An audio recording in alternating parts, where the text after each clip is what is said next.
The 149th birth anniversary of late Sir Anagarika Dharmapala was held in Colombo today.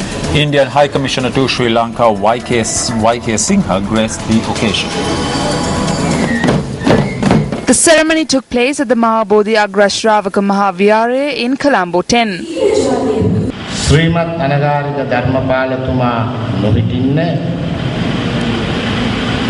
Ada 21 වෙනි ශතවර්ෂය වෙනකොට බුදුදහමක් නැත්තරම.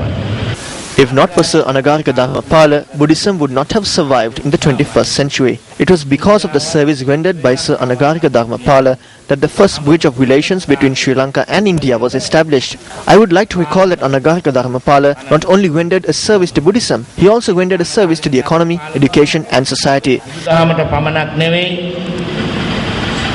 ලෝක ආර්ථිකයට ඒ වගේම අධ්‍යාපනයට ඒ වගේම සමාජ සේවයට සේවය කර බව මම මතක් කරලා දෙන්නට කැමතියි. එතුමා එක පැත්තකින් මිනිත් නිදහස් කරගැනීමේ මහා වීර පුරුෂයා. On one side, he was a great leader who fought for the freedom of this country. He said that it was the colonizers who made this country an alcoholic one. They committed that crime. He went from village to village to rid the country from alcoholism. Today, the colonizers have left. There are 9 taverns surrounding the temple of the sacred tooth relic. There are 34 taverns in Kotte. Therefore, Sri Lanka is a self-sustaining nation in taverns. The only thing we did not have were casinos, but we are about to get that too. අනේ ධර්මපාලතුමා ජීවිතුම අතර හිටියර නැති වෙච්ච එක ලොකු දෙයක්. And the belief that this bond that binds India and Sri Lanka cannot be broken despite the ups and downs and the political vicissitudes that beset the relationship. And I think Anagarika Dharmapala is an example of how India and Sri Lanka, with the people of both the countries, can live and work together and have that symbiotic link which cannot be broken. A token of appreciation was presented to the Indian High Commissioner. You're watching Primetime News live on News First. Up next is Action TV.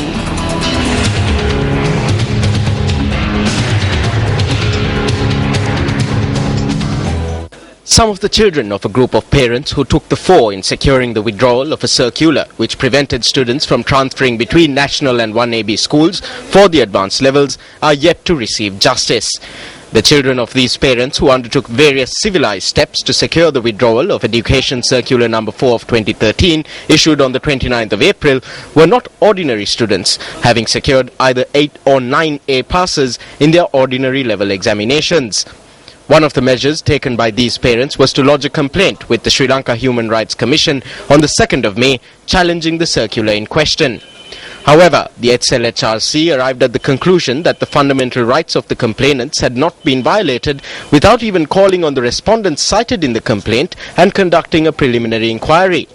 Against this backdrop, when the Education Secretary issued a circular amending provisions in Circular number 4 of 2013, which tied the hands of the students, the Sri Lanka Human Rights Commission re-accepted the first complaint lodged with it, labelling it as a revised complaint. At the time of receiving this revised complaint, the task that was before the SLHRC was to make a suitable recommendation for the sake of 15 girls who were yet to be enrolled at Visakha Vidyalaya and Devi Balika Vidyalaya Colombo in spite of the issuing of the amended circular. Both schools initially cited a lack of vacancies as the reason for not enrolling these 15 exceptional students even after the issuing of the new circular. Reports submitted by both schools to the SLHRC affirm that the reason for the lack of vacancies is that both these schools enrolled students as per their wish and not in keeping with Circular number 4 of 2013, which remained in force at the time. Evading an opportunity to question this illegal action, an agreement was reached at the SLHRC on the 23rd of last month. As the Human Rights Commission, our main concern is the child's right to education. The Ministry of Education has agreed to provide all of them with suitable schools and to select the schools from the list submitted, considering the recommendation of the SLHRC. Thus, the responsibility bestowed upon the SLHRC, which claimed to give priority to the child's right to education, was to submit a list of the 15 students' names along with the SLHRC's recommendation to the Ministry of Education to secure these children enrollment at 3 girls' national schools in Colombo prior to the 29th of August. When inquiries are made from the Ministry of Education, they say that the recommendations have not been made. Although these parents have been coming here individually throughout the week, they have all come here together today because justice delayed is justice denied.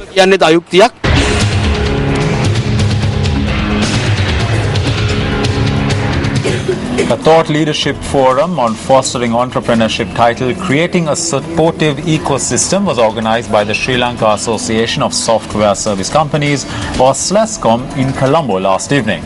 Now, the forum featured a keynote address by Shruti Chawla, an Indian-American serial entrepreneur and an international public speaker. Her visit to Sri Lanka was facilitated by the American Center in Colombo. The forum seeks to underline the basis for creating a supportive ecosystem that fosters entrepreneurship.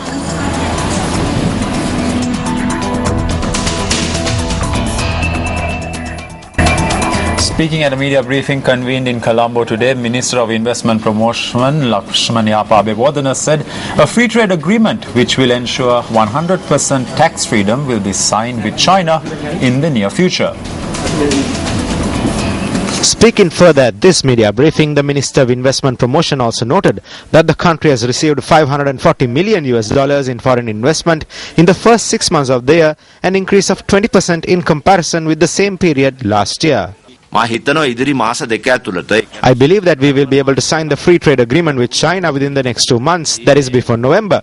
The preliminary work on this agreement, which will provide 100% tax freedom, is already underway. Once we sign this free trade agreement, we will open up a market of over 1 billion people. The official portal for online applications for new investments was also launched at this occasion.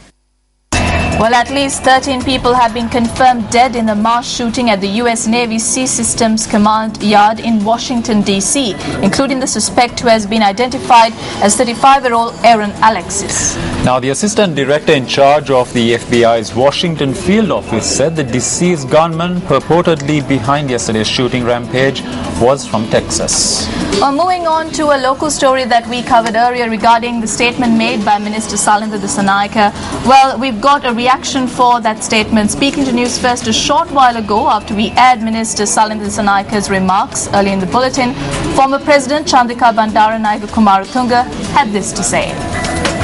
I have just watched this MTV News at 9, and I noticed that a certain minister of the government, Mr. Salinda Dissanayake, has made reference to me, saying that he had received training from Uma Maheshwaran and his group in order to bring me back from London, where I was hiding out with my 2 children because the JVP was threatening to kill me, having killed my husband. And they were all trying to persuade me to come back. So apparently he has said that in order to get me to come back and come into politics and to protect me, that they received training from Uma Maheshwaran, that's what I understood, and that they were given some guns and that he was in charge of my security thereafter.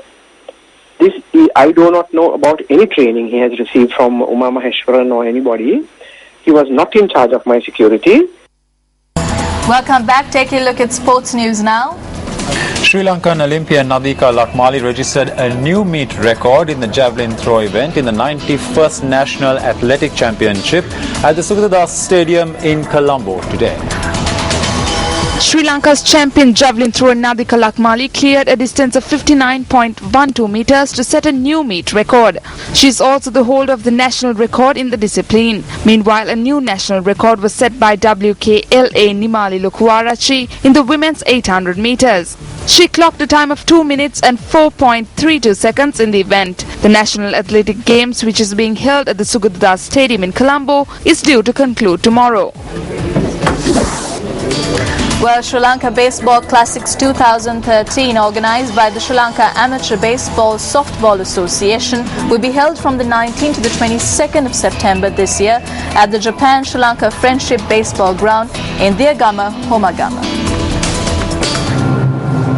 The Sri Lanka Amateur Baseball and Softball Association is making efforts to make the tournament a great leap for Sri Lankan baseball. 6 teams are formed through a player selection process and each team functions under an experienced coach.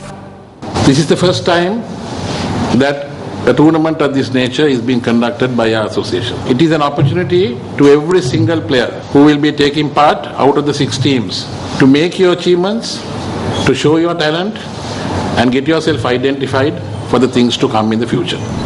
Sri Lankan cricketer Mahela Jayawardena will deliver the first pitch on the customary opening day of the tournament, while former cricketers Sanath Jayasuriya, Aravinda De Silva and sprint queen Susantika Jayasinghe will deliver the first pitch on the remaining 3 days. Well, before we go, let's take a look at the weather that was prevalent in the island today.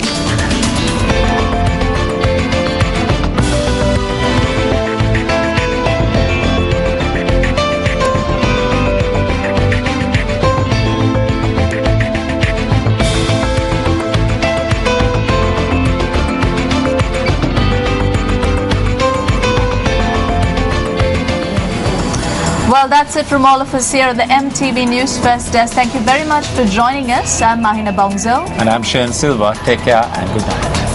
News First at 9.